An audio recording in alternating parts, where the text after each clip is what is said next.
आइए तो इस क्लास में हम पढ़ने जा रहे हैं क्लास 12 के केमिस्ट्री की रासायनिक बल गतिकी, विशेषकर हिंदी माध्यम के छात्रों के लिए ये क्लास है जिसका ये तीसरा लेक्चर होगा।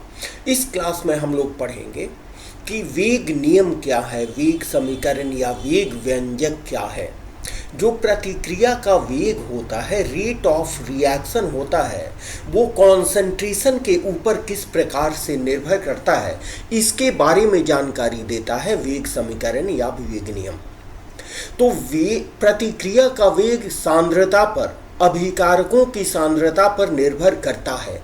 वो किस प्रकार निर्भर करता है, इसके बारे में दो तरह की परिकल्पनाएं, दो तरह के कॉन्सेप्ट्स, दो तरह के आधार हमें प्राप्त हैं। एक द्रव्यमान कार्य नियम से और दूसरा हम लोग पढ़ेंगे वेग नियम से।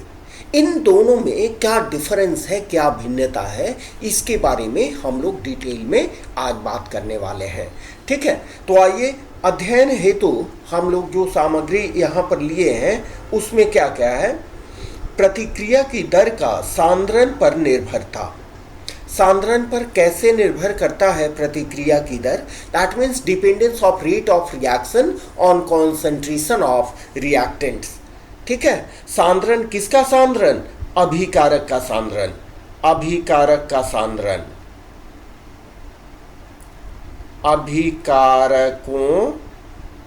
अभिकारकों का सांद्रण, अभिकारकों के सांद्रण के ऊपर किस तरह से निर्भर करता है, ये हम लोग पढ़ने वाले हैं। उसके बाद वेग नियम का निरूपण हम लोग कैसे करते हैं, वेग नियम का निरूपण कैसे करते हैं एवं द्रव्यमान कार्य नियम से ये किस तरह से भिन्न है, इसके बारे में भी हम लोग जानकारी करेंगे। और इसको समझाने के लिए डिफरेंट टाइप्स के न्यूमेरिकल्स, अलग अलग तरह के अंकिक प्रश्न हम लोग यहाँ देखेंगे।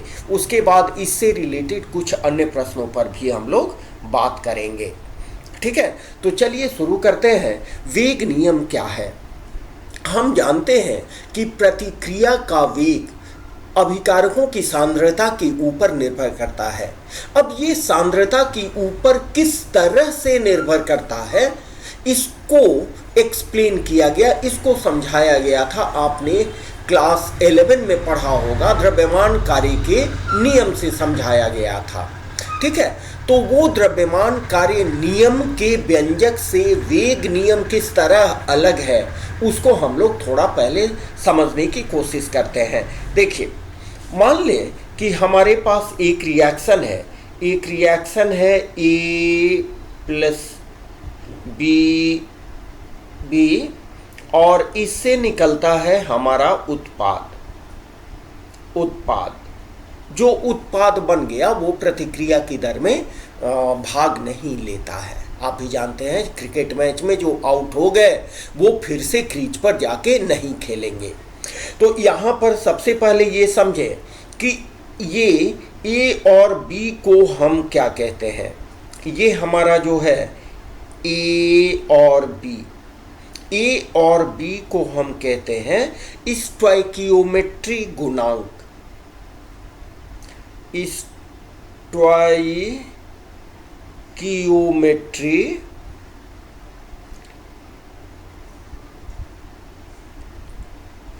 स्टोइकियोमेट्री गुणांक, चूंकि इसका प्रयोग आएगा आगे तो आप इसको समझ लें। किसी भी प्रतिक्रिया में जो अभिकारक के पहले की संख्या होती है उसी को बोलते हैं स्टोइकियोमेट्रिक गुणांक। इसको इंग्लिश में आप लिख सकते हो स्टोइकियोमेट्रिक कोएफिशिएंट, स्टोइकियोमेट्रिक कोएफिशिएंट। कोई जरूरी नहीं है कि आप इंग्लिश में लिखो, ठीक है, हिंदी में काफ़ी है। तो इस प्रतिक्रिया के लिए, इस रासायनिक प्रतिक्रिया के लिए हम ये समझ लें कि ये एक संतुलित प्रतिक्रिया है। मान लें कि ये एक संतुलित प्रतिक्रिया है।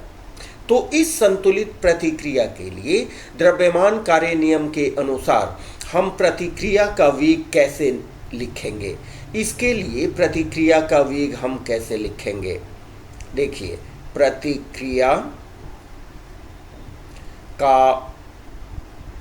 वेग, ये इक्वल टू हो जाएगा, ये देखिए वेग स्थिरांक हुआ, ठीक है। उसके बाद जो ये हुए अभिकारक हुए, और अभिकारकों की सांद्रता को हम बड़े कोष्ठ से रिप्रेजेंट करते हैं। ये हो गई ए की सांद्रता और ये हो गई बी की सांद्रता। बड़ा कोष्ठ स्क्वायर ब्रैकेट सांद्रता को रिप्रेजेंट करता है या सांद्रण को निरूपित करता है। तो K बर इंटू ए की सांद्रता, और जो गुणांक है यहाँ पर, जो गुणांक है उसको सांद्रता के ऊपर हम पावर में लिखते हैं, मल्टीप्लाइड बाई गुना, ये हो गया बी की सांद्रता के ऊपर जो स्टोइकियोमेट्रिक गुणांक है उसको लिखते हैं। तो ये हो गया द्रव्यमान कार्य नियम के अनुसार, द्रव्यमान कार्य नियम के अनुसार। इसको आप लोग 11 में पढ़ चुके हैं, ठीक है, 11 में पढ़ चुके हैं। अगर नहीं पढ़े हैं तो आप इसको एक बार पढ़ लेना, ठीक है। इसका मतलब ये हुआ कि प्रतिक्रिया का वेग बढ़ेगा अगर ए या बी के सांद्रण को हम बढ़ाएंगे। प्रतिक्रिया का वेग बढ़ेगा अगर ए और बी के सांद्रण को हम बढ़ाएंगे। तो किस तरह बढ़ेगा या नहीं बढ़ेगा, प्रायोगिक रूप से ये देखा गया है कि कभी कभी जैसा इस समीकरण के द्वारा दिया गया है वैसा प्रतिक्रिया का दर अभिकारकों की सांद्रता बढ़ाने से नहीं बढ़ता है। मीन्स प्रतिक्रिया की दर अभिकारकों की सांद्रता से कुछ अलग तरीके से ही बढ़ती है। यही कारण है कि हमें वेग का नियम लाना पड़ा। जैसे एक छोटे एग्जाम्पल के रूप में देखें, मान लीजिए कि एक दूसरा रिएक्शन देख रहे हैं, ए कन्वर्ट हो रहा है उत्पाद में कन्वर्ट हो रहा है, परिवर्तित हो रहा है। तो इसके लिए रेट ऑफ रिएक्शन, प्रतिक्रिया की दर,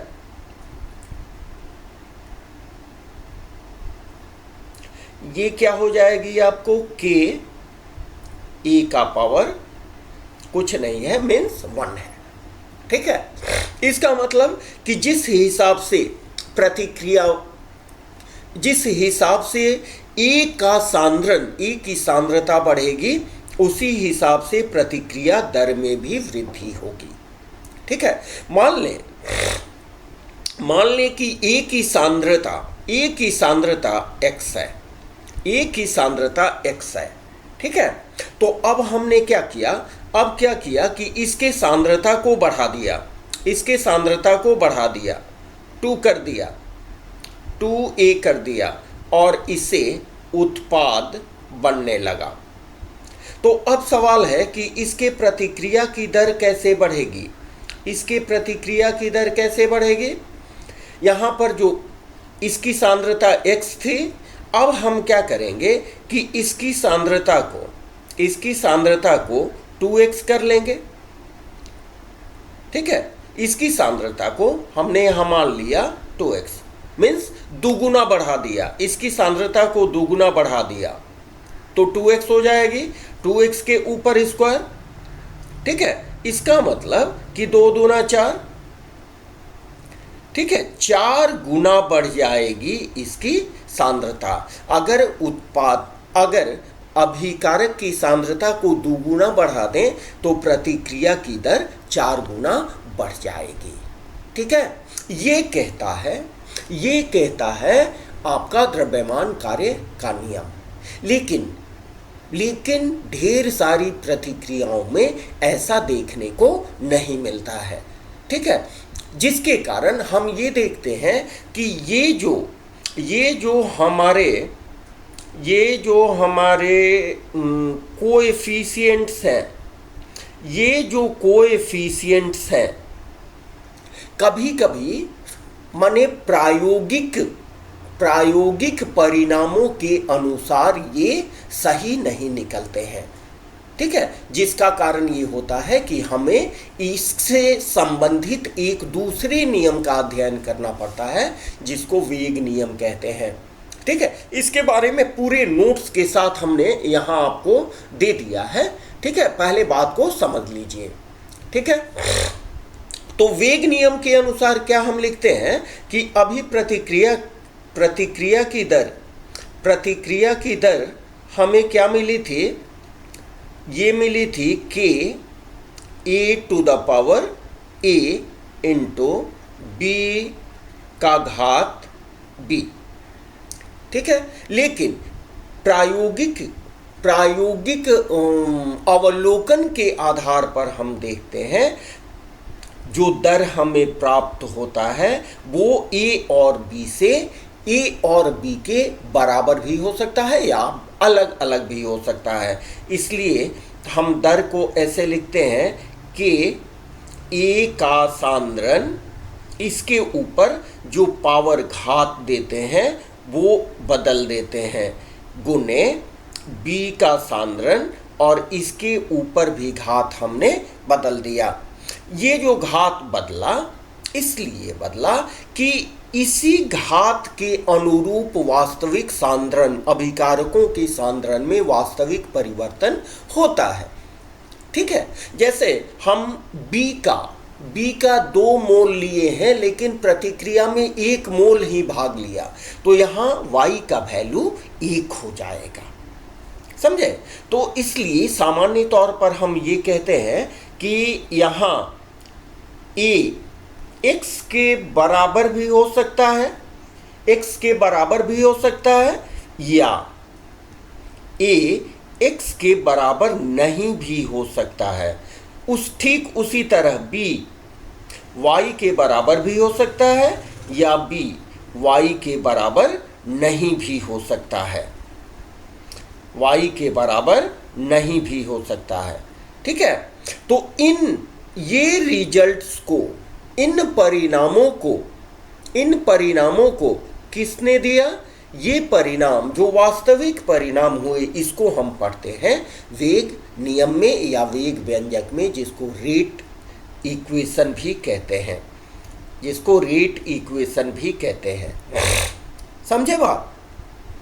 चलिए, तो हम आते हैं इसको थोड़ा बढ़िया से नोट्स के रूप में। आप एग्ज़ाम में कितना लिखेंगे, एग्ज़ाम में क्या लिखेंगे, ठीक है, सबकी जानकारी देंगे कि आप MCQ में क्या लिखेंगे, एग्ज़ाम में क्या लिखेंगे। अगर आपको आ जाता है कि वेग नियम क्या है, वेग व्यंजक को लिखें, तो इसमें आपको वेग व्यंजक की केवल परिभाषा लिखनी है। देखिए, वेग व्यंजक की परिभाषा इसमें, या वेग समीकरण वह प्रायोगिक परिकलित व्यंजक है। वेग समीकरण को हमेशा एक्सपेरिमेंट के द्वारा निकाला जाता है। पहली बात, ठीक है। तो वेग समीकरण, इसीलिए हमने लिखा है कि वेग समीकरण वो प्रायोगिक परिकलन है, वो प्रायोगिक परिकलित व्यंजक है जिसमें दिए हुए तापक्रम पर, तापक्रम को कांस्टेंट रखें, क्योंकि तापक्रम बढ़ाने या घटाने से प्रतिक्रिया की दर बढ़ या घट सकती है। ठीक है, वेग समीकरण क्या है? एक प्रायोगिक एक्सपेरिमेंटल डेराइव्ड एक्सप्रेशन है। इसको एक्सपेरिमेंट के द्वारा ही हम लोग प्राप्त करते हैं, जो दिए हुए तापक्रम पर, कांस्टेंट टेम्परेचर पर प्रतिक्रिया का वेग निश्चित घातांक युक्त माने अभिकारकों के सांद्रण का जो घात होता है वो निश्चित होता है। निश्चित घातांक युक्त अभिकारकों के मोलर सांद्रण के गुणनफल का समानुपाती होता है। मोलर सांद्रण के गुणनफल का समानुपाती होता है। वेग समीकरण क्या है? प्रायोगिक परिकलित माने डेराइव्ड, निकाला हुआ, प्रयोग के द्वारा निकाला हुआ व्यंजक है, जिसमें प्रतिक्रिया की दर अभिकारकों के सांद्रण के निश्चित घातांक के निश्चित पावर्स के गुणनफल का सीधा समानुपाती होता है। ये जो घातांक आते हैं, ये घातांक किसी संतुलित रासायनिक समीकरण के अभिकारकों के स्टोइकियोमेट्रिक गुणांक के समान या भिन्न हो सकते हैं। ठीक है, जो अभी हमने आपको समझाया कि देखें यहां पर ये जो हमें मिला प्रतिक्रिया का वेग, इस प्रतिक्रिया के लिए, संतुलित प्रतिक्रिया के लिए प्रतिक्रिया का जो वेग मिला, ये देखिए ए और बी दो अभिकारक हैं और ए स्मॉल बी इनके घातांक हैं। ठीक है, तो ये वैसे घातांक की हम बात कर रहे हैं जो प्रयोग द्वारा निकाले जाते हैं। सांद्रण में कितना परिवर्तन हो रहा है उसके आधार पर ये घातांक निर्धारित किए जाते हैं, जो निश्चित होते हैं, किसी प्रतिक्रिया के लिए निश्चित होते हैं। ठीक है, इसीलिए यहाँ बताया जा रहा है कि वेग समीकरण वह प्रायोगिक परिकलित व्यंजक है जिसमें दिए हुए तापक्रम पर प्रतिक्रिया का वेग निश्चित घातांक युक्त अभिकारकों के मोलर सांद्रण के गुणनफल का समानुपाती होता है। मोलर सांद्रण के गुणनफल का समानुपाती होता है। ये घातांक किसी संतुलित समीकरण के अभिकारकों के स्टोइकियोमेट्रिक गुणांक के समान या भिन्न हो सकते हैं, जिसको हमने पहले ही बता दिया है। ठीक है, अब इसमें हम देखें, इसमें जो एग्जाम्पल हमने लिया है, एक समीकरण लिया है, संतुलित समीकरण लिया है। ठीक है, स्मॉल ए स्मॉल बी क्या है, कैपिटल ए और बी अभिकारकों के स्टोइकियोमेट्रिक गुणांक है। पहले भी हमने इसको बताया है। ठीक है, ये गुणांक है जो उत्पाद का निर्माण करते हैं। तो इसके लिए जो प्रतिक्रिया की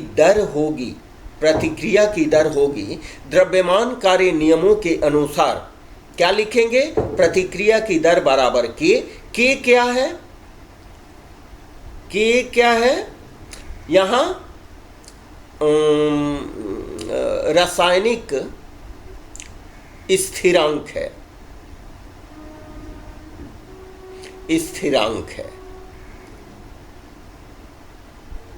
प्रतिक्रिया वेग स्थिरांक इसको कहें, स्थिरांक है वेग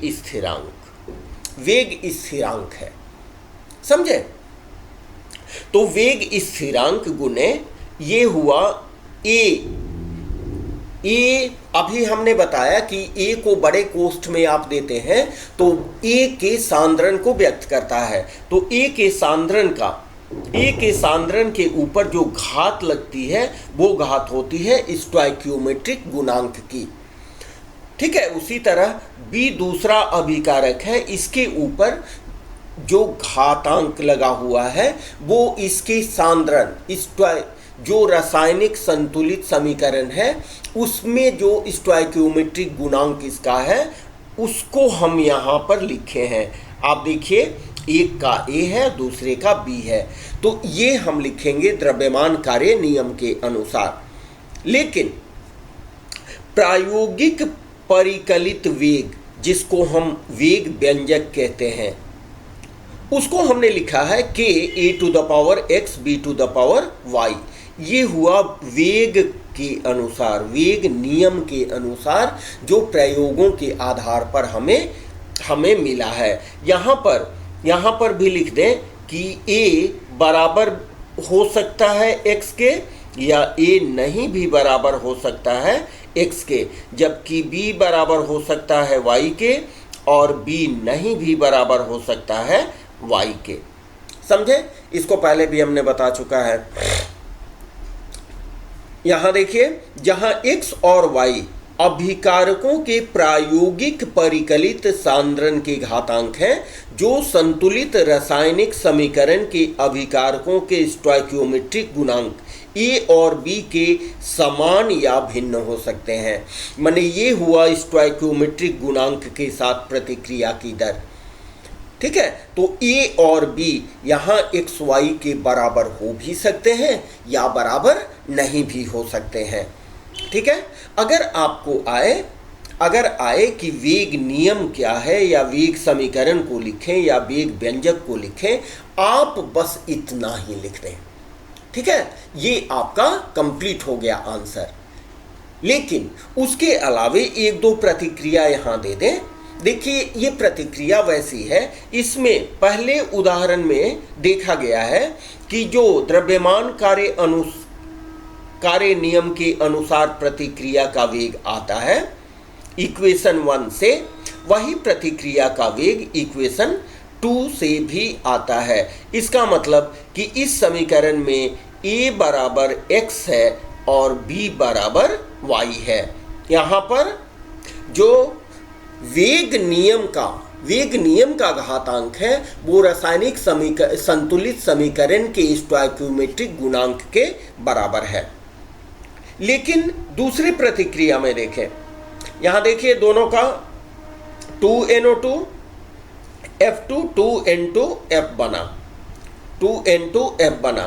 तो प्रतिक्रिया का वेग क्या करेंगे कि वेग स्थिरांक, और ये हुआ आपको पहले अभिकारक का सांद्रण, पहले गुणांक स्टोइकियोमेट्रिक गुणांक 2 है तो पावर को 2 में दिए, 2 को पावर में दिए, और f अकेला है तो f के ऊपर 1 को हम लिखते नहीं हैं, आप लिख भी सकते हो, कोई दिक्कत नहीं है। और जो प्रायोगिक परिकलन से मिला है वो भी बिल्कुल द्रव्यमान कार्य नियम के अनुसार ही है। समझ रहे हैं बात। लेकिन दूसरी प्रतिक्रिया में हम देखें जिसमें CHCl3 क्लोरोफॉर्म को Cl2 के साथ प्रतिक्रिया कराया गया है, क्लोरोफॉर्म को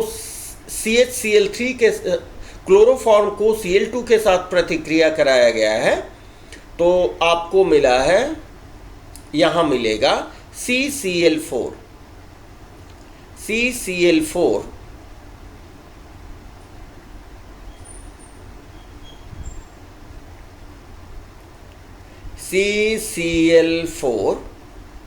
प्लस HCl। ठीक है, इस प्रतिक्रिया में हम देखें कि जो द्रव्यमान कार्य के नियमानुसार प्रतिक्रिया का वेग हम निकालते हैं उसमें ये क्लोरोफॉर्म का भी जो स्टोइकियोमेट्रिक गुणांक है और Cl2 का स्टोइकियोमेट्रिक गुणांक है, मीन्स पहले कुछ नहीं है, इसका मतलब 1 है, और 1 को हम लोग लिखते नहीं हैं, इसलिए इसके ऊपर कोई पावर नहीं दिया गया है। लेकिन जब प्रायोगिक रूप से देखा गया, इसके सांद्रण की जांच की गई, तो हम पाए कि CHCl3 का 1 मोल इस प्रतिक्रिया में, CHCl3 के सांद्रण का 1 मोल इस प्रतिक्रिया में भाग लेता है, लेकिन Cl2 का आधा मोल ही इस प्रतिक्रिया में भाग लेता है। ये कैसे मालूम हुआ? जब प्रतिक्रिया की दर का हम अध्ययन किए प्रैक्टिकल डाटा से। ठीक है, समझे? अगर ये 1 रहता, मान लीजिए 1 रहता, तो क्या होता? प्रतिक्रिया का वेग जितना हम बढ़ाते ठीक उसी हिसाब से बढ़ता। अगर पहले की सांद्रता को हम नियत रखें, ठीक है, नियत रखते हुए प्रतिक्रिया का वेग बढ़ना चाहिए, कितना बढ़ना चाहिए? जैसे जैसे हम Cl2 की सांद्रता को बढ़ाते हैं, लेकिन वैसा नहीं पाया गया है।